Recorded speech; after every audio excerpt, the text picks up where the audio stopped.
So dance బాగుందా? బాగుంది. Same Mahesh Babu లాగా ఉంది సింపుల్ గా.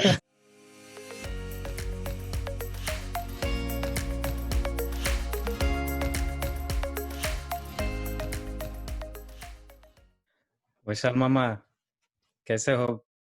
దిలీప్ బాబాయ్ ఎలా ఉన్నావు? బాబాయ్ వాట్ నువ్వు కూడా షాక్ ఇచ్చినప్పుడు నేను కూడా వేయాలి కదా.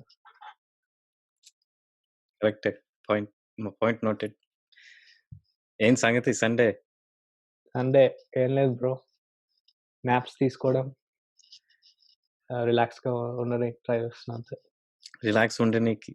Yes. Wow man, Telangana accent coming out. Background బాగుందా? I came to New York from San Francisco. పోనిచ్చారా? ఏంటి? అక్కడ పోనిచ్చారా అని. యా పోనిచ్చారు బ్రో, మందే ఫ్లైట్, లేకపోతే ఆటో వేసుకుని వెళ్ళాను అనుకుంటున్నావు ఏంది? నువ్వు అలాంటి ఆడు. Oh, thank you man, thank you. So Vishal, today's topic is going to be about becoming more outgoing, because like, you know, when we first came to US, like I personally, it's so hard to get used to the culture. అంటే అందరూ వేరేలాగా ఉంటారు. It kind of like set me back on how to express myself, because you know, getting used to the American culture and different cultures, like it wasn't easy. So that kind of prevented me to communicate with them, open up more. I didn't know language that much. I came in back in 2005, but yeah, like it took me like at least 10 years to be like, until I came to college, to be expressing, to be able to make friends, to be able to feel confident. And so that's what today's topic is going to be about. And today's guest, I want him to become, you know, come into the spotlight and talk about how his story of going from a reserved person to a person, you know, that didn't like, he started club at UCLA. He started his own podcast. He became a teacher assistant at UCLA. So his none other than Saichandra. His parents are from Hyderabad. He was born in Bay Area, so he's this American dude, I would say. He lived his whole life in Cali. So currently studying molecular and cell biology at UCLA. And his goal is to become an ophthalmologist. Welcome, Sai. What? Do the Mahesh Babu run. Mind block. మరి అందరూ నాకు పండు అంటారు నన్ను ఇంట్లో, తెలుసా? నేను పండు అంటారా? పండు అంటారు. యా, ఎందుకు? ఎవరైనా డాన్స్ చేస్తే దిమ్మ తిరిగి మైండ్ బ్లాక్ అవుతారు. ఓ పండు అంటారా? పండు. I heard pig, bro. We heard pig. Pandi. So Sai, I know I've known you for what, 6-7 years, but you know, it's been an on and off, like getting, you know, saying hi. I've seen you from, you know, Telugu events. You've always been the backdrop of, you know, like our Telugu gang. Always this silent guy, this didn't talk much. I don't know if you were shy or, you know, didn't want to get involved. But after reaching out to you and having just a simple conversation and seeing you like making Instagram live with like random people and starting your own podcast, like what's up? Like what's going on? Oh man, really brought me down memory lane. But yeah, I actually don't even remember how we all three of us met in the first place, but it's been years, right? Fun story before I actually answer your question, Dilip. Vishal and I actually played tennis against each other because we went to like rival high schools. So I beat him 6-0. All right. Whoa, you're gonna take that. But okay. Yeah, I mean, we all met at Telugu events, and then Telugu events, I mean, ఎప్పుడైనా పండుగ కోసమే వస్తాయి కదా. So probably 3-4 events a year. So I guess we wouldn't really meet too often because we didn't have cars. We could just drive and meet up, right? So atla మెల్లమెల్లగా అయింది. Definitely I was more of an introvert. I think I really started opening up in my senior year of high school. That's when everything was lining up for me, right? I was like, okay, all the work that I put in the past 4 years, it's getting me somewhere. And so it was like, okay, maybe this is a period for me to just take it easy a little, right? So that's when I started opening up. And then once I got into college, it was just a whole new scene for me. Very intimidating, but also very vast, right? So atla 1 year, it took me the first year to like really grow into the mold. So I did senior year, I opened up, and then freshman year of college, I'm like, oh wow, I'm not such a big shot anymore. So then I went back into my introvert nature for a while, and then I think so. I'm a third year right now, like you mentioned at UCLA. I think this third year was definitely a transformative year for me. So I think this is when I just started opening up. I wouldn't say I'm a complete extrovert still. I still like to, I guess, keep some stuff to myself. I guess I'm way more comfortable around people like you guys and then close friends, right? As opposed to with new people, there definitely needs to be some time. I think for anyone, right? But I think for me as well, I need that time to really, I guess, to get along with a complete stranger. So I would say I've definitely made that jump from introvert to somewhat of an extrovert. So, and it's not to say that being an introvert is bad either, right? I mean, but it's just everyone has, as an extrovert or an introvert, you have your own personality, things that you want to share. It also determines how you like maintain relationship with friends, family, close ones. So both have their perks for sure.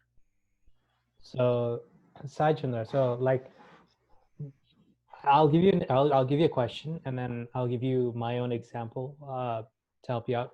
So like, what was a triggering point for you that made you change from being reserved to more outgoing? Example from my part is when I started college, like even starting college, I was kind of shy. But my first class that I ever took in a university was public speaking, and it was only 10 weeks, and I stumbled for the first few speeches that I've done, but that really helped me grow as a person. And it made me go outgoing or, getting into club positions on campus. So for you, what was that changing or triggering point? I think it's pretty neat. So I would have to say something along the lines of public speaking as well. Getting that first-hand experience was a turning point for me as well, but it didn't quite happen for me in the first year. So like for you, you joined that class on public speaking, right? So I still have yet to take a class on public speaking, like formally. I had friends freshman year. I joined clubs freshman year. I had some positions here and there, so I would have to give presentations. But public speaking really came to me in the beginning of the third year. So that's when I started this teaching position for biochemistry. So essentially, the way that the biochemistry program is structured is that there's a class, and then the professor will teach about like 300 to 400 students, right? So these huge group of people our students are like divided up into discussions, and so that's where I play a role. So I had no teaching experience. I had a solid understanding, a solid knowledge of biochemistry. So that was, I guess, my main calling card. I said, hey, I'm good at biochemistry. Maybe I can help tutor some kids or just help kids in the class, right? Because not only do I know the material, I know the structure of the class as well. I know the ins and outs, manage with this particular professor, for example. So in order to having the knowledge, you also need to be able to convey that knowledge, right?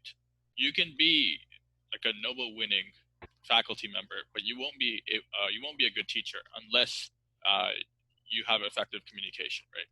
So I think when I joined this position, I had to go through a quarter-long or 10-week-long program just for training me. So they would tell us about evidence-based techniques for more pedagogical approaches, right? So stuff like redirecting student questions. So let's say you asked me a question about biochemistry. I could simply just give you the answer. Or what I'm taught to do is I'm supposed to redirect your question and then help you build that understanding. So you essentially are answering your own question. So there's a concept called open and closed questions. Closed questions are questions which the answers are just like concrete. They're more fact-based, like what's 1 + 1 2. Like that's a closed question. But now an open question is something that requires more analysis. The answer is more fluid, right? So it's something more along the lines of trying to explain a phenomenon. Okay. So using a balance of those questions, for example, is a technique that really works for me. And that's how I interact with students now. And it's second nature to me now. But back when I started, it just didn't make sense. I was like, well, a student is asking a question. Why would I want to like give them another question, right? Like it just seems counterintuitive to me too. But at the end of the day, it's about the bigger picture. And for me, it's also about applying the knowledge. So I could tell you that 1 + 1 = 2, or I could use the idea of redirecting questions so that you get a better understanding of the whole property of addition. So not only would you be able to do 1 + 1, but you could do 1 + 2 or 1 + 3. It's a mundane example, but I guess that's what the idea is coming at. It's just being able to foment greater understanding of a subject so that the student without you would be able to apply the same set of knowledge and techniques to new problems that they probably might not have seen. So please tell me how cells divide. I'm kidding. I'm kidding. So, bro, ఇప్పుడు నాకు lecture చేయమంటే like my legs would be shaking right now. Um, it's such a, it takes a lot of incremental effort to be able to get at a stage what you know should be communicated with words. If you like, you may know you know the words, but you don't know how to formulate the words in a way that students who are learning about the subject that you're trying to tell will not understand. So there's so many steps you laid out. I want to first emphasize that because one, you know the stuff, and you took the opportunity from your professor to become an assistant. So that opportunity can be maybe kind of forced you, or like maybe you just wanted to try it out. It's always that leap forward, like you said, like the first take you want to talk about. So those are two steps. And the third step is like knowing, like stepping into your students' shoes. What are they thinking? What's their thinking styles like? And then think from their perspective and then say what they need to learn from, and then they can help answer themselves. So like you're double thinking in a way that um you're not giving the answer, but you're helping them in a right way. And that also gives you benefit because now you're learning more by teaching. You can map out stuff more, especially the fundamentals, because that's where you start when you teach. You teach the fundamentals and then you work your way up. So I feel like this whole thing is like benefits for both you and the people you share it with. I agree. Yeah, I really like the way you phrased the idea of not only are you thinking about the material, you are also thinking about how you're conveying, and then you're also thinking about the various mental models that students might have, right? Like one student might be more of a visual learner, and someone else just might need more and more practice, right? Like, and then so that they regurgitate it. So definitely, I think a skill that I gained from this experience was being metacognitive, right? So in terms, like, it's literally just what you said. not only am I putting the pieces together, but now I have to incorporate the student's way of thinking. And I say, okay, well, what approach best would support this student, and what would approach this person, and how can I like try to get students to collaborate with each other as well, and then make sure that their learning techniques are like also channeled and being shared across with one another. So definitely, yeah. That's great to hear, Saichandra. Another question that I wanted to ask uh, is there someone, like you said, like you didn't see that change in you until like your third year, right? Is there someone like that impacted or inspired you to like, you know, have this change, or was it just kind of on your own? Um, that's a good question. I think the biochemistry professor that I had, I would attend her office hours, and she was just phenomenal. So I think in terms of seeing how she was able to use her own knowledge base, she was also doing research and she was teaching biochemistry. So I really admired how she was able to apply her knowledge, right? She's applying it in the sense that she's teaching the future generation of STEM students. Her research is also like intended to be beneficial, right? Because you're contributing to the scientific community. So I think definitely she would be one of like more role model that I interacted with. Now, if I had like other role models, for example, like I would say like Jonas Salk, he invented the first vaccine, um, and then Elon Musk, one of our current ones, though polarizing. I admire what his passion for like his projects. So stuff like that, like definitely those are like role models that have like, persisted through time. But with regards to someone that I've interacted with and really showed me how valuable mentorship can be, I would say it was my biochemistry professor. Makes sense. That's very cool.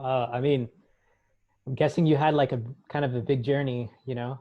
Uh, it's not like everybody just changes throughout college or whatever, right? Like there's only a certain people that, yeah, you know, have that change. So another quick question that I want to ask is, when after developing like an outgoing personality, do you think you bring clarity or energy to the table when leading a team? Good question. I try to bring a little bit of both. Okay. I think definitely when I'm what I'm bringing to the table is I'm trying to cultivate teamwork, right? Try to get everyone on board. Try to be more interdisciplinary. Um, try to see like problems or whatever the task is at hand from multiple perspectives. So clarity in the sense that okay, we have a problem at hand. Let's be goal oriented and goal driven, right? Definitely, let's try to get all of our efforts channeled in and focused on what we have to do. Um, and then the other part, what was you said? Clarity, and then you said energy. Energy, yeah. I honestly think the energy is something I could work on more. Definitely, given my goal-oriented approach, it's very like it's pretty first nature to me to say like, okay, I can delegate responsibilities. I can be responsible for the things I'm supposed to do, right? So in the sense of clarity, like I think I have it, but with energy, it's just as simple as I mesh with some people more so than I do with other people, right?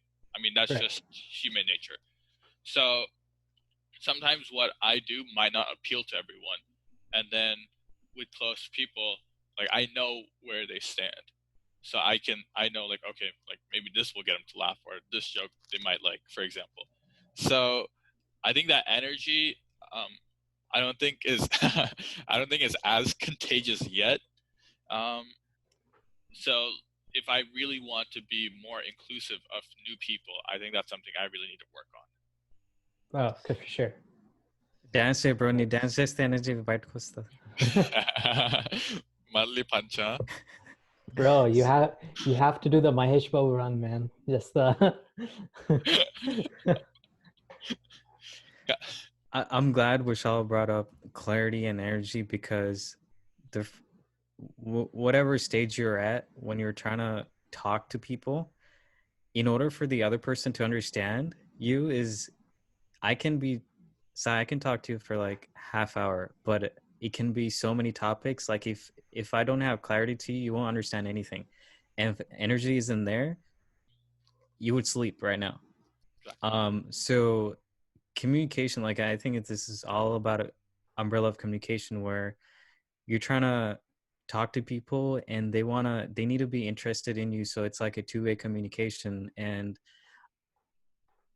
do you think, like, if your first step was to become a teacher assistant at UCLA and taking the first step, do you think that's like a contagious habit where it kind of led to starting a club, like starting a club at a big university? Like, I mean, it is a big university. Like I personally haven't been to a big prestige university, but so my question was, is it like one thing leads to the other once you start that one core habit? I would say for me, that was a pretty apt way to describe it. That was like the first door I opened, and afterwards I see, okay, one door led to another door, and then maybe I have multiple doors at once now. That, like, realistically, you can't open multiple doors at the same time. But I guess in terms of how my academic career went about, it was like a lot of doors opened simultaneously for me. So with the advent of a teaching position, I was like, wow, mentorship is really valuable, right? So I joined more clubs in which I would have more of a personal, like, relationship with, like, either first or second year students who were supposed, like, so this club, for example, they pair you as personal as it can get, right? So I think definitely um, mentorship became really valuable for me in terms of, regardless, in terms of like the group, right? Like from large scale to individual.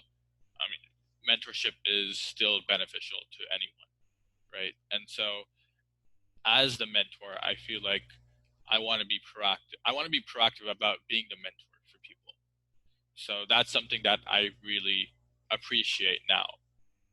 I think um, definitely I have mentors in my life. A lot of them rather stuff that you won't think about until you really start to think of, reflect, right? So I think at the end of the day, it's not about whether I'm being recognized as their mentor. I just having that uh, content or fulfillment that I did help someone at the end of the day is pretty valuable. It's very meaningful to me.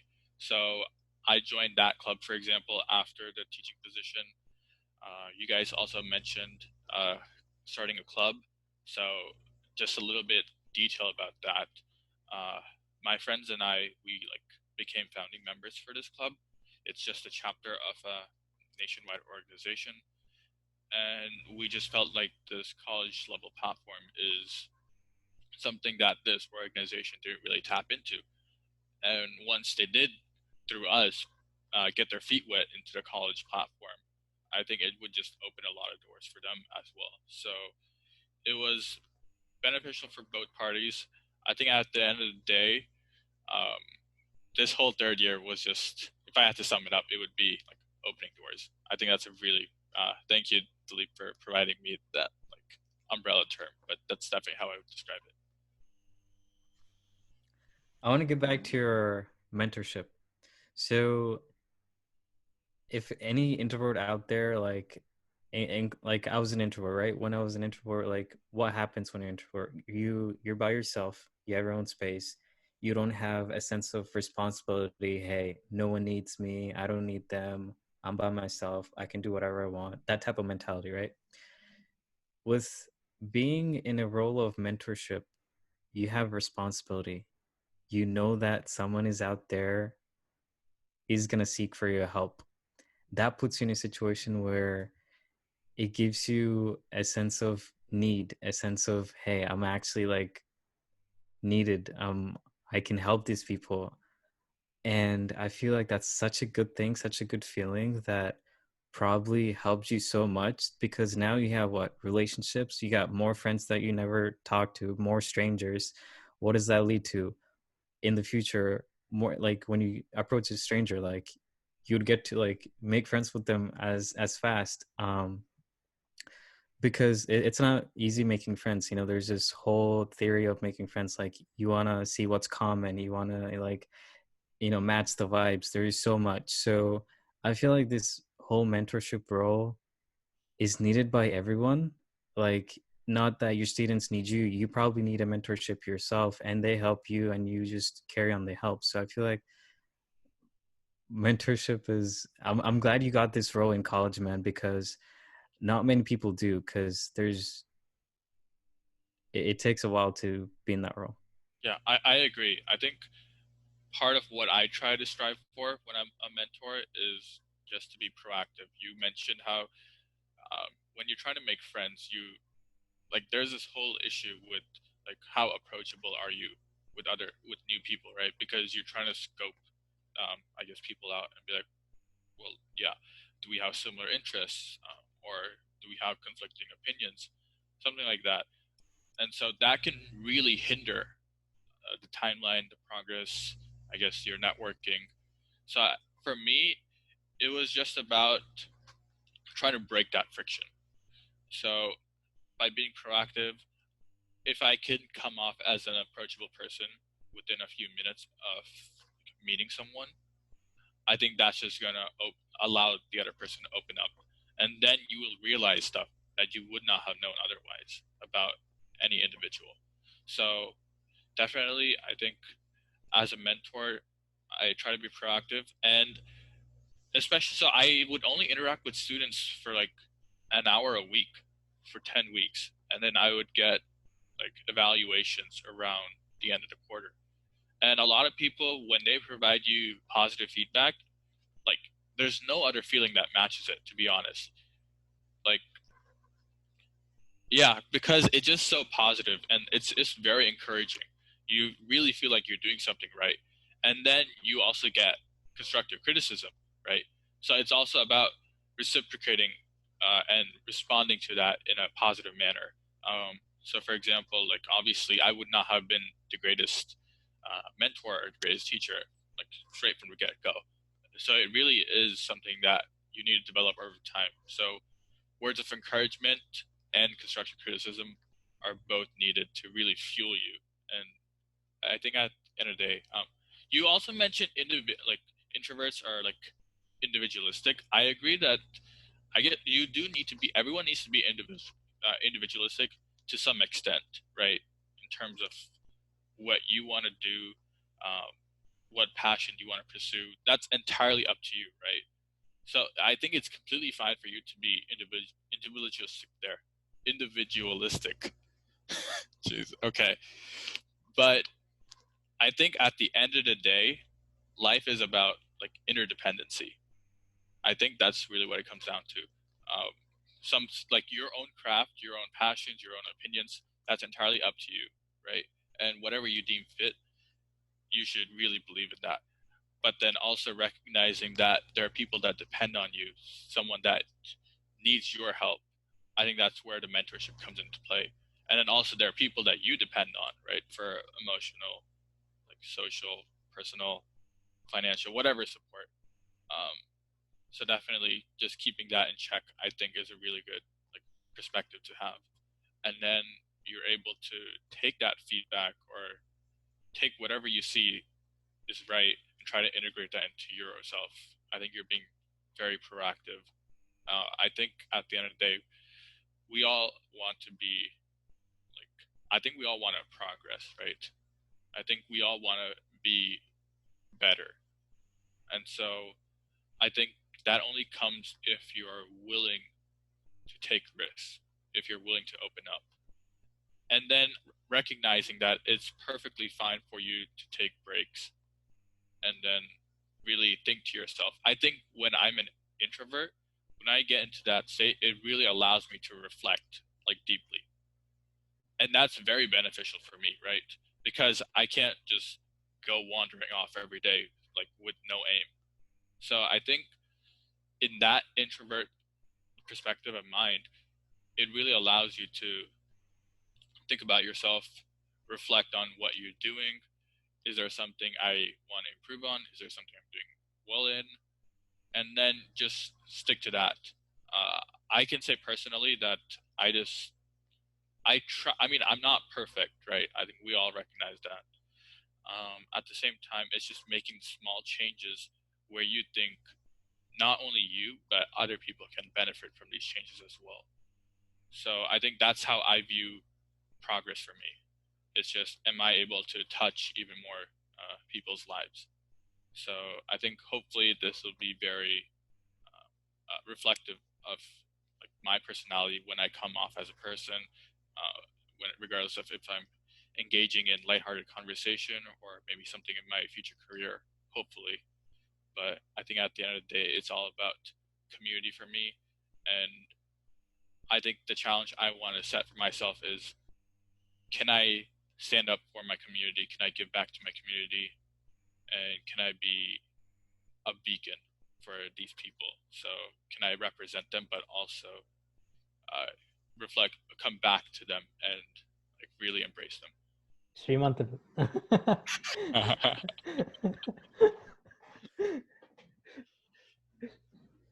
You know how it is. Yeah. But I think you have a really good journey going for you, and I hope this COVID-19 doesn't hurt your last year. I hope you have that good experience. Um, you know, I had my last semester being on all online, so it was a completely different journey. But during this time, I kind of learned like how much I have to adapt to, and I think one of the great things about being in college in general is that despite whatever your situation is, you are able to adapt better. And I think college does a great job at that. So, and I think I see that change, like you basically had like a completely different journey from high school to college. You're a different person, you're doing great things. And, you know, thank you for inspiring, you know, thank you for inspiring us. I'm sure after people watch this video, I'm sure people will be inspired too. So last thing in our podcast, yeah, we had our serious talk and like, our 3 month to do type of talks, but let's finish up with some rapid fire questions. So like we're trying to integrate some Telugu, obviously. So we're gonna ask like some random questions. But first question is, arranged marriage or love marriage? I think I would do both. Do So both. అమ్మాయిని పెళ్లి చేసుకుంటే then I'd convince my parents. I thought you were gonna say you're gonna do 2 marriages. Whoa, boy. I did. అలానే చెప్పావుగా. రే నీ ఆలోచన నా మీద ఎందుకు తోస్తావు? But no, so I would probably try to convince my parents. And I'm For sure sure. that, yeah. For sure. Respect. Would you go back to settle in India if you had the chance? I think I would, like post-retirement, I think I'd want to go to India and maybe, hopefully, establish something there. So post-retirement, yeah. Okay. Favorite Telugu song? Kaleja Nunchi Sadashiva. Great song. Old with gold. Great song. Favorite Telugu movie? Dukuru. All right. చెప్పు అన్ని మహేష్ బాబు సినిమాలు చెప్పేసి. That's very hard to choose. నిజంగా చెప్తున్నా, Mahesh బాబులో I like 6 movies. If I have permission, I will share them all. No, please, go ahead.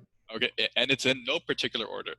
Yeah. So, Aturu, Pokiri, Dukuru, Sitma Vakitlo, Businessman. What's the 6th one? Inko Aro Dundale. Okay, just keep it at those 5. All right.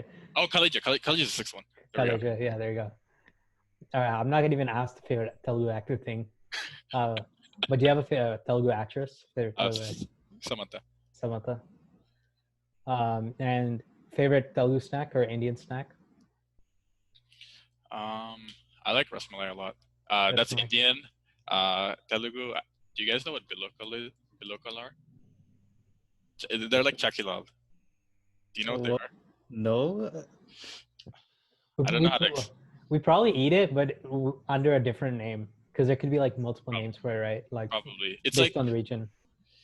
It's like, okay, so it's something you bite into and it's crunchy and it's a white like round thing. All Okay. right. వద్దమ్మా ఏదేదో వస్తున్నాయి mind లోకి.